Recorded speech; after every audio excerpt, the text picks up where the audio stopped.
السلام علیکم ورحمۃ اللہ وبرکاتہ۔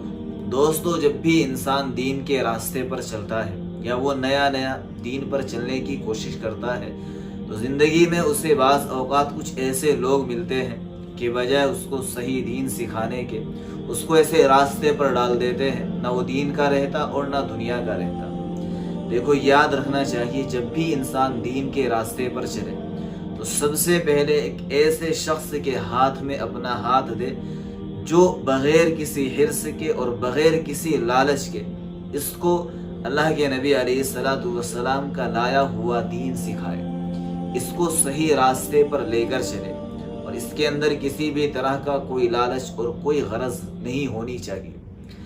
بعض اوقات بہت سے ایسے نادان لوگ ہوتے ہیں جو ایسے لوگوں کے ہاتھوں پڑ جاتے ہیں، وہ خود بھی گمراہ ہوتے ہیں اور ان کو بھی گمراہ کر دیتے ہیں۔ لہٰذا میری بات اچھے سے یاد رکھنا، کسی کی ظاہری وضاحت کو دیکھ کر، بہترین لباس کو دیکھ کر، لمبی داڑھی کو دیکھ کر کبھی بھی دھوکہ مت کھانا، ہرگز دھوکہ مت کھانا۔ پہلے اچھے سے اس آدمی کو جاننا، جب تک اس پر مکمل اعتماد اور اعتبار نہ ہو جائے تب تک اس کے ہاتھ میں اپنا ہاتھ مت دینا۔ دیکھو، سب سے زیادہ دین کو جو نقصان پہنچتا ہے وہ 3 لوگوں سے پہنچتا ہے، ایک تو ظالم بادشاہ سے، اور ایک نااہل حکمران سے، اور ایک جاہل پیر سے۔ یہ 3 لوگ سب سے زیادہ دین کو نقصان پہنچانے والے ہیں۔ جاہل پیر ہوتے ہیں، وہ ان کا فوکس ان چیزوں پر بہت کم ہوتا ہے جن پر اللہ کے نبی علیہ الصلوۃ والسلام نے چلنے کے لیے کہا ہے۔ وہ عجیب چیزوں سے، تعویذوں سے، فلیتوں سے اور پتہ نہیں کیسی کیسی چیزوں سے جوڑ دیتے ہیں۔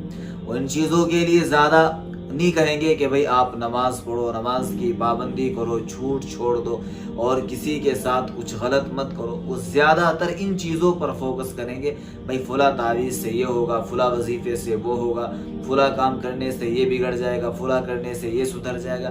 تو اسی وجہ سے میں آپ حضرات کو اویئر کرنے کے لیے، بیدار کرنے کے لیے یہ چیز بتا رہا ہوں کہ بھائی ان تینوں سے اپنے آپ کو بچا کر چلنا، زندگی کے اندر ان لوگوں سے احتیاط رکھنا، اور زندگی کو جب بھی دین کے راستے پر ڈالنے کا ارادہ ہو، دین پر چلنے کا ارادہ ہو، ایک سلجھے ہوئے عالم دین کے ہاتھ میں ہی اپنا ہاتھ دینا۔